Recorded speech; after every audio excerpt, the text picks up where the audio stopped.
Հանրային քննարկումներ կանցկացվեն նոր կրթական բարեփոխումների վերաբերյալ։ Վրաստանի վարչապետ Նիմեդի հեռուստաընկերության եթերում հայտարարել է, որ կառավարությունը նոր կրթական հայեցակարգը կհաստատի միայն հանրային քննարկումներից հետո։ Իրակլի Կոբախիձեի խոսքով որակը պետք է հավասար լինի բոլոր համալսարաններում։ Շեշտը դրվել է աշխարհագրական ապակենտրոնացման վրա, քանի որ ինչպես նա նշել է, այսօր ուսանողների ավելի քան 85%-ը բարձրագույն կրթություն է ստանում մայրաքաղաքում։ Ըստ կառավարության ղեկավարի կրթական համակարգի ապակենտրոնացումը կնպաստի նաև շրջանների հավասար սոցիալ-տնտեսական զարգացմանը։ Կառավարության նպատակն է ամրապնդել շրջանների համալսարանների ենթակառուցվածքներն ու ռեսուրսները։ Բարեփոխումների առաջին փուլը ներառում է համակարգի վերակազմակերպում, կադրային համակարգի ճշգրտում, եւ դա արդեն կիրականացվի մինչև հաջորդ ուսումնական տարին։ Իրակլի Կոբախիձեն խոսել է նաև դպրոցներում 12-րդ դասարանի հարցի մասին։ Սահմանադրական դատարանի մասին օրգանական օրենքում փոփոխություններն արդեն հաստատվել են։ Վրաստանի խորհրդարանը երկրորդ օրը կդիմի սահմանադրական դատարան։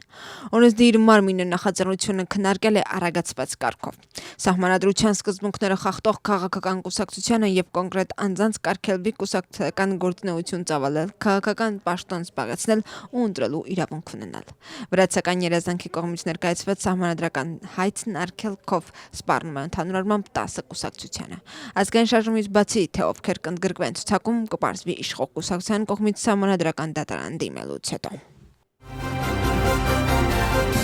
Այսօրվանից ուժի մեջ են մտնում վարչական իրավախախտումների եւ քրեական օրենսգրքերի փոփոխությունները։ Երեք Վրաստանի խորհրդարանը երրորդ ընթերցմամբ հաստատել է փոփոխությունները։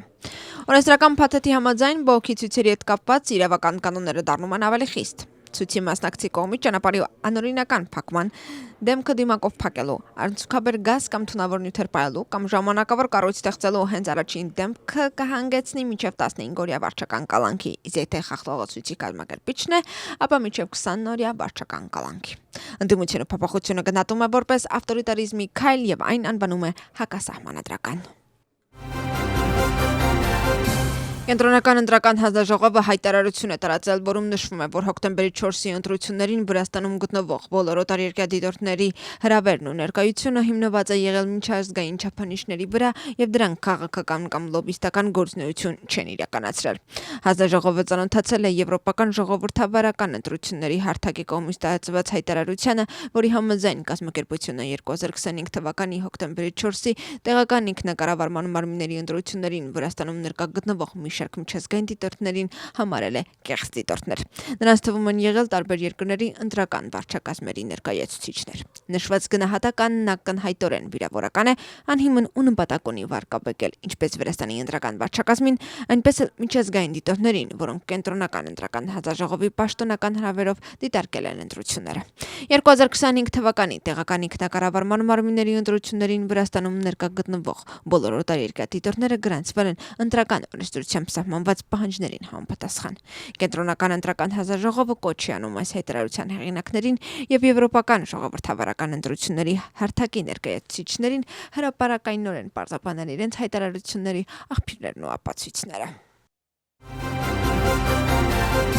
Տեխնիկական համալսարանի գործող ռեկտոր Դավիթ Գուրգենիձեն պահանջում է հետաքննություն սկսել 22,000 քառակուսի մետր տարածքի եւ դրա վրա գտնվող շենքերի Գյուլի Ալասյանյային փոխանցման վերաբերյալ։ Նա դատական հայց է ներկայացրել գլխավոր դատախազություն ու պահանջել բռնագրավել նշված գույքը։ Դավիթ Գուրգենիձեի խոսքով անհրաժեշտ է նաեւ որոշել այս տարիների ընթացքում համալսարանին պատճառված վնասը եւ որ այդ գումարը պետք է վերադարձվի ուսանողներին։ Նրա պարզաբանմամբ տարածքի անօրինական բռնագրավման գործընթացը տևել է մի քանի տարի, իսկ վերջնականապես ձևակերպվել է 2008 թվականին։ Տեխնիկական համալսարանի ռեկտորը նշել է, որ երբ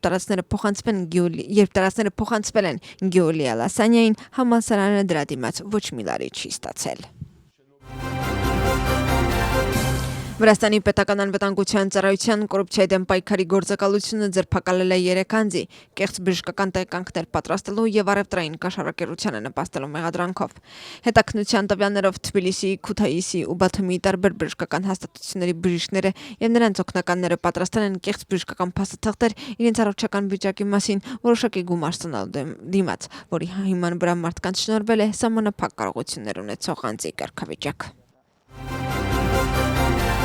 Երեկանց ձերբակալվել է առևտրային կաշառակերության ու կեղծ պաշտոնական փաստաթղթեր պատրաստելու եւ տրամադրելու մեղադրանքով։ Ֆինանսների նախարարության քննչական ծառայության աշխատակիցները Սամեգրել Օզեմոսվանեթի շրջանային դատախազության հետ համատեղ իրականացրել են օպերատիվ հետախուզական միջոցառումներ։ Հետաքննությունը պարզել է, որ մեղադրյալներն աշխատել են որպես տեսուչներ Փոթի քաղաքում գտնվող տեխնիկական զննման կենտրոններից մեկում։